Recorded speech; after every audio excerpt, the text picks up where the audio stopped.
Hi everybody. Today I'm going to be sharing the story about when I decided to go no contact with my mother. I'm getting over a little bit of a cold I had over the weekend, so I apologize if I sound a little congested. You know, when people hear about someone deciding to cut off contact with a family member, they typically envision some huge event that happened, some major blow up. Something really excessively hurtful in that particular incident. That's not really what happened in my story. I can't speak for anyone else. It was actually something fairly minor. And so I've always hesitated to explain the actual incident when people do know that I am no contact with my mother. Because that incident alone, standing alone, would never warrant such an extreme response as to just cut off one's mother. For me, it wasn't even really about what happened in that particular incident. It was that somehow, and I'm not really sure how or why, but that day I had this moment of complete clarity about two very important realizations about my mother that made me see that the only real option I had was to go no contact with my mom. So what happened was this. About a year before the incident, I had been speaking with my brother on the phone. He had mentioned that he and his wife, my mom, and my mom's sister were planning a trip to Europe. The pandemic had just started. It was in that stage where nobody really quite knew what to expect or what was going to happen or for how long. So he mentioned it in the context of that they wanted to do this, but, you know, was it going to have to wait a year or a few years? When would international travel be possible again? And I just mentioned in the conversation, whenever it came, if I had the money, that I would come along too with my son. And my brother was excited at the prospect of that. I had said, you know, it's unlikely I'll have the money to come, but I'll see what I can do. And then we didn't really talk about it again after that. Well, about a year later, I was talking with my mom on the phone, and she was complaining about not having any money. My mom is not a wealthy person. She's definitely not poor, though. She's got very good resources. She is living with my sister, so she doesn't have hardly any bills. But my mom has always had this mentality that she doesn't have much, even when she does. So in describing her financial situation, making it sound like money is very, very tight, she mentioned that in the following year, she was going to be going to Europe with my brother and her sister, and she needed to be able to save up for that. And I just said, "Oh, did you guys decide when you're gonna go then?" And she just said, you know, that they were gonna go sometime in the next year. And I just said, I had mentioned to my brother, when we had talked about it before, that I would try to save up money so I could go too. I said I probably wouldn't be able to, but I was gonna try. And if we could, then my son and I would come along. And my mom didn't say anything. That didn't really stand out to me because usually my mom didn't respond to me when I would tell her things about my life or things I was thinking about. Now she's only this way toward me, but she is definitely a neglectful type of narcissist. There's enmeshed and there's neglectful. Basically, my mom has never really expressed any interest in me as a person or in my life, so when I tell her things that are going on about me, usually silence is what I'm met with. She almost never has any commentary to add, unless it's something to complain about what I was doing, but anyway, that was normal. I told her that. She didn't say anything in response. She just got really quiet. And again, that was just a normal response. I didn't think anything about it. We got off the phone. I woke up the next morning and she sent me a text and said, I don't want to burst your bubble about this trip to Europe, but I'd rather you not go. Now, people have suggested explanations for her saying that to me. Maybe she didn't want a child on this trip. Maybe they just wanted it to be adults. Reasons like that. But I know my mother. I've had to deal with her my entire life. I've endured this treatment my entire life. They don't know the thousands of things my mother has said to me or done toward me. I know with 100% certainty that the reason she said that to me was because she was very much looking forward to going on this trip with her golden child son and her golden child daughter-in-law. And in her mind, my presence would ruin the entire trip. This was precious time that she was going to spend with her son, and she wasn't going to sacrifice it for me. My mom has always treated me like it is a nightmare to have me around. I have spent my entire life watching her get excited when it's time to do something with my sister or my brother. I've seen her come to the town that we all three lived in over and over and over and over and over to visit them, while she almost never visits me. When I'm coming to her house to visit, her schedule is always packed. She's always got tons of things to do, so don't plan on seeing her much. But when my sister or brother would come to town, the schedule was cleared, the house was cleaned, there was nothing to do. She would do whatever they wanted to do. I don't know what it feels like to have a mother who looks forward to spending time with me.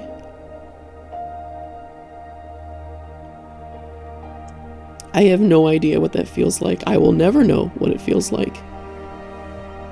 I cannot think of one time in my life. I don't have a single memory. I don't have a single story of my mom acting like she was happy to see me and wanted to spend time with me. And as I read that text, the fact that she wanted to share that experience with her daughter-in-law, but not her own daughter, was devastating. I got really upset. I called a friend. I was yelling and cursing, saying, I'm so tired of this. I'm so tired of my mom treating me this way. And when I got off the phone, I just realized I lived in this perpetual cycle where my mom would do something like this and say something that really hurt my feelings. And I wouldn't only experience the pain of that one singular incident in that moment, like whatever was happening, because it doesn't work that way when your mother is a narcissist. Every time she hurts you, you not only experience the hurt of that incident, but you also re-experience the pain of all the other just vast amount of incidents you have had to endure over the years. So every time she hurts you, it hurts worse than the time before, because like this time was, whatever, time 10,112. But I didn't just feel the pain of incident 10,112. I also was experiencing again the pain of the other 10,111 times before. And as that number grows and it accumulates, then every time it happens, it hurts worse and worse and worse. When you're in a normal relationship with a healthy person, that person will make mistakes. They'll hurt your feelings. But you work it out, you talk it out, and you see their effort to do better. And you feel cared about as a result. And that brings healing from whatever happened that hurt your feelings. And so then you can truly forget about it and move on. But you can't do that with a narcissist, because they're never trying to do better. They're never listening. They're never hearing you out. They're never having any regard for your feelings. And so you're always left not cared about when it's over. And some people will say, well, don't use terms like never. It's not that extreme. And that may be the case in normal, healthy relationships. But when you're dealing with a narcissist, it really is never and always. After I had my big blow up in response to what she said to me, and again, I was re-experiencing all the rejection and the pain and the mistreatment I had endured for 4 decades. And I just sat and realized this cycle I was on, where something like this would happen. And I would just be an emotional and mental wreck for a while. But then I would calm down, and I would start to feel better and start to move on. And right around that time, she would do something again. And I would repeat the process again. And I realized I have always lived this way. And like I said, that pain accumulates and it builds. So by this time, the pain part of that cycle was so intense. And I just realized I could not endure this anymore. Like mentally and emotionally, I could not be healthy while I was on this endless cycle of pain, especially when the person is putting no effort into making it better. Even when you're trying to move on, you still feel very uncared about, because it's not like she's apologized. It's not like she's shown effort to do any better. I know for me, when I was in the more recovery phase, I would just believe that I would try harder to keep it from happening again, but that never worked. I came to understand 2 things that day. One was that I could not endure this treatment anymore. It absolutely had to stop. I'm a single mother.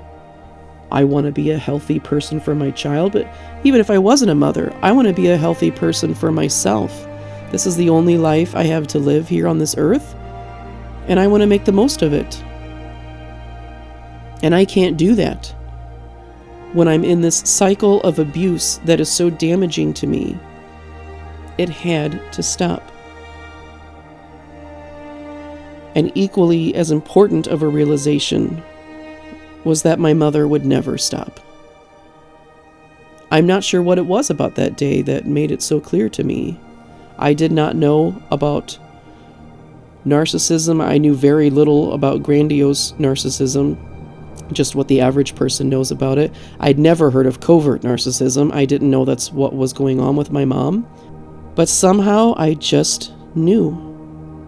I thought back to when I was a teenager and my many attempts, sometimes through hysterical tears, trying to tell my mom what she was doing to me, how she was making me feel, and what I needed from her.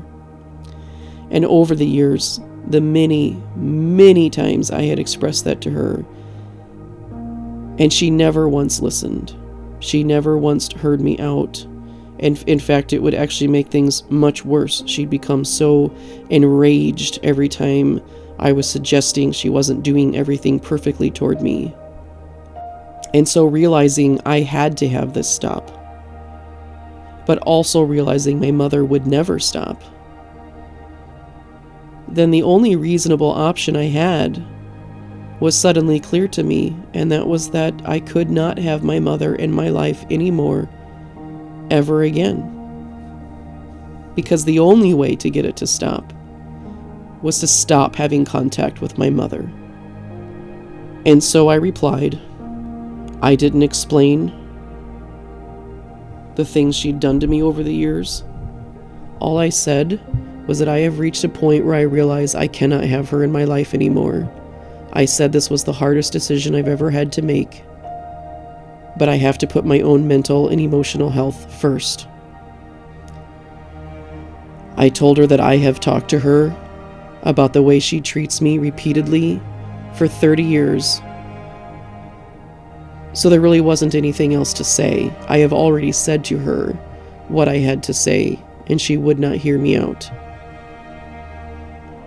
And then I asked her not to contact me ever again.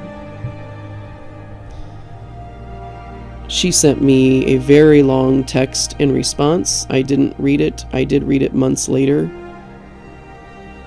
I did do a quick reply to that and said, I'm not going to read your comment because I already know what the overall point will be, which is where you blame absolutely everything on me and you take no responsibility yourself.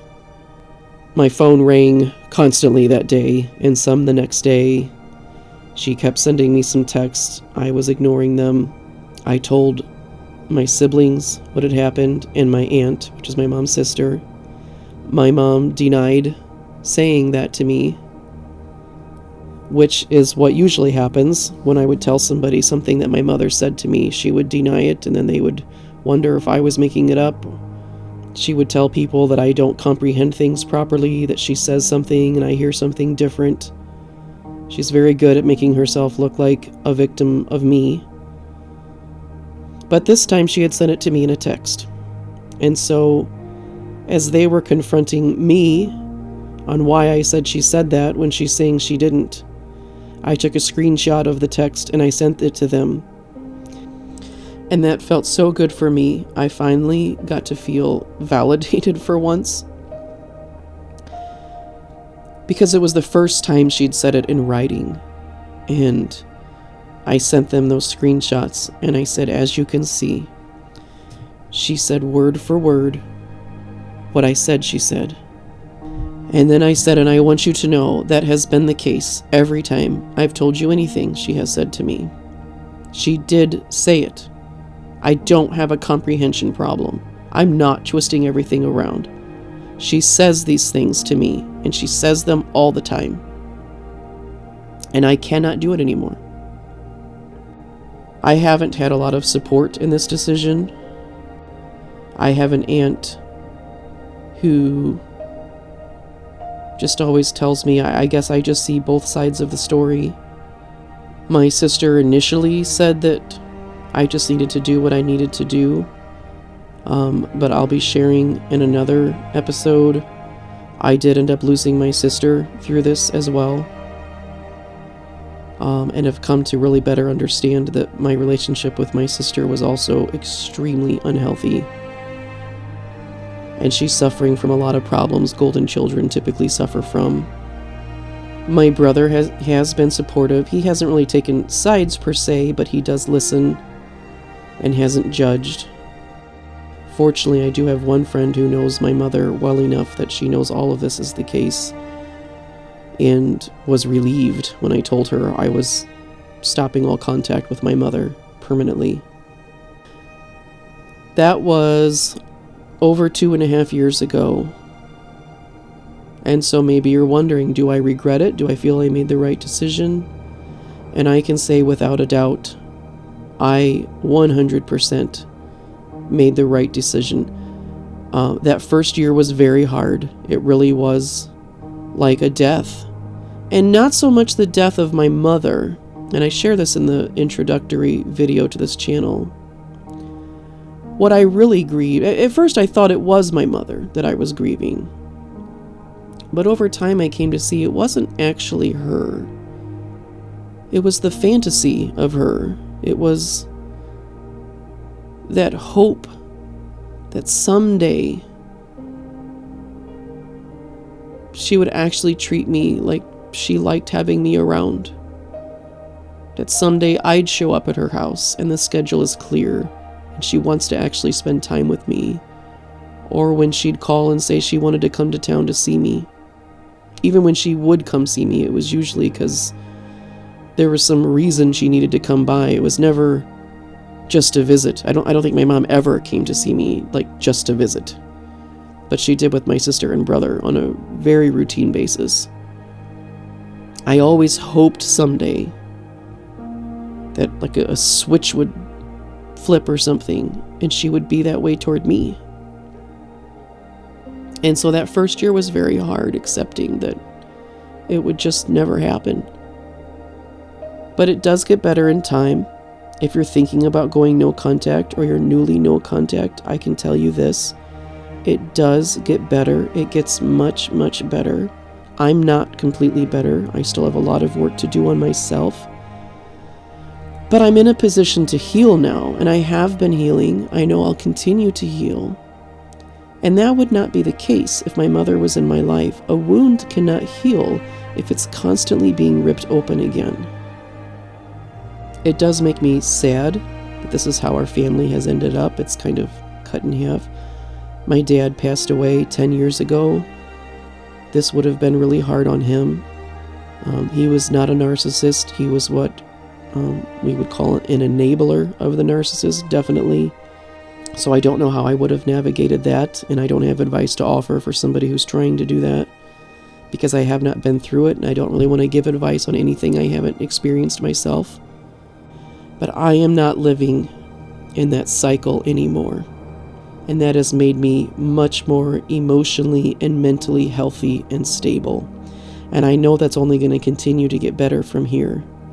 So if your mother is a covert narcissist, and you want to hear my thoughts, I do believe, whenever possible, it is best to go no contact. And I know that's a blanket statement. That's covering a very large group of people. But professionals do recommend, if you have a narcissist in your life in any way, whether it's a parent or a sibling or, a friend, a boss, or whatever, that you should exit the relationship. Because narcissists do not get better. It won't get better. And you deserve a life that is not filled with this constant infliction of pain. You deserve that. You deserve to be around people who appreciate you for who you are, who value you as a person, who look forward to seeing you. And if your mother is a narcissist, you'll never have that from her. She may go through phases where she kind of acts like that towards you, and maybe even way over the top like that. It's called love bombing. We'll talk about it in another episode. My mom did attempt a little bit of that after I went no contact. It's a manipulation. It's not actual love. She's just saying what she needs to say to get you back in the position she needs you to be as her scapegoat child. I actually went no contact with my mom 2 other times earlier in my life. One was in my early 20s, and the other one was just under a year after my son was born. My son was born 3 months early with a congenital heart defect, and my mom was horrible to me most of that experience. And my son was home, but we were still facing a lot. And she was just awful to me, and I confronted her about what I needed from her, and that led to her not even speaking to me for a couple of weeks, and then sending me a very long, ranting text. She really said some things that were really just put like a dark cloud over my first Christmas with my son, and that was an especially big deal because when he was born, things were so bad, and I just kept thinking about, at the end of the year, things will be so much better. And I just kind of held Christmas as like this goal day to get to, when things would be so much better, he would be healthier, he'd be home. It was just a day I kept in my mind throughout a nearly year-long hospitalization that kept me going.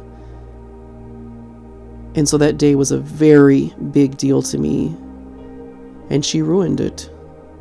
But both of those times that I went no contact, it really wasn't with the intent of being permanent. I didn't really have a particular plan in place. The second time I went no contact, she, about 4 months later, took me out for my birthday, expressed so much love. She was definitely love bombing me. I thought she got it now, and she would finally stop this. But within a few weeks, it just descended back into what it had always been. She just can't help herself. And so if you decide to go no contact, that may be what your mom does. And I just caution you to keep your wits about you if it happens, because we are very vulnerable to falling for that manipulation. We so deeply long for our mothers to just care for and love us that when they finally start acting like that, it's very hard to walk away from it. But it's important to understand it's not from a place of actual love. She needs her scapegoat child, and she doesn't have that, and she needs you back in that position. And as soon as you are, all of this love bombing will be cut off, and you'll go through it again. If you go no contact, it will be very, very hard for a while. You will experience a lot of sadness, a lot of grief, a lot of just despair as you realize the circumstances as they are, like finally being able to see things clearly. That is so good that we finally understand our reality, but it's a very harsh reality to accept. And the fallout can be tremendous. You may notice there was more than a year between my first video and my second video, and that's because, by coincidence, this was not because of that first video. My family doesn't even know about this channel, but some incidents happened with my sister where she essentially blamed me for the way my mother treats me, and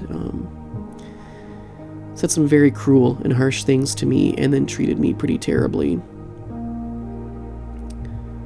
I've always loved my sister. I've always thought we had a great relationship.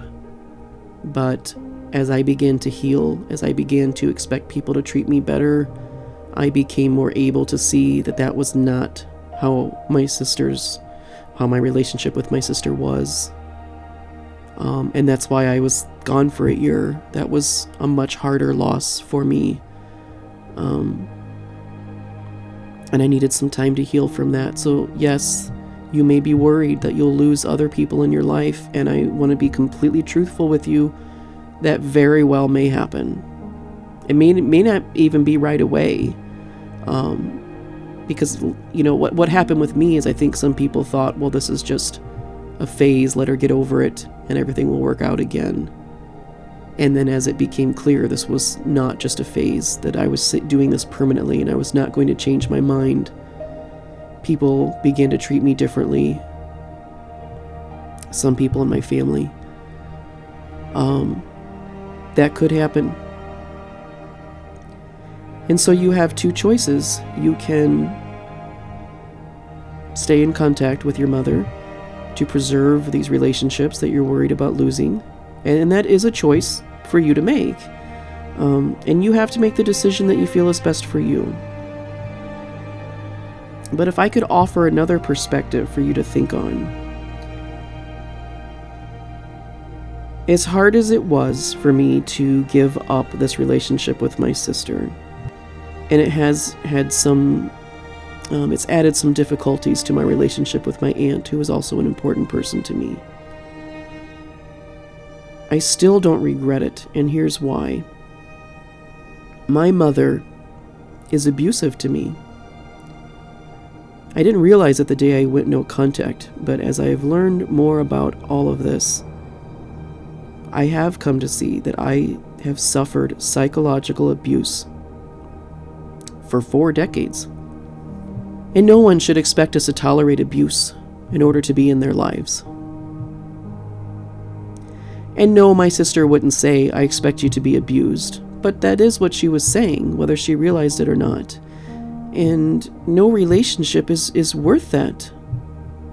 If that's their expectation, if they don't have that much respect for you, if they won't listen to you, then is that relationship worth even having at all, let alone enduring a constant cycle of abuse to have? Now that doesn't mean you won't be sad or you won't care to lose this person. I think some people think, well, once you realize that, well, then you just don't care and you cut them off. Well, that's not true. We become very emotionally attached to these people, even if they're mistreated us, we're programmed to be that way. My mom has made me very tolerant of mistreatment. It was just so normalized.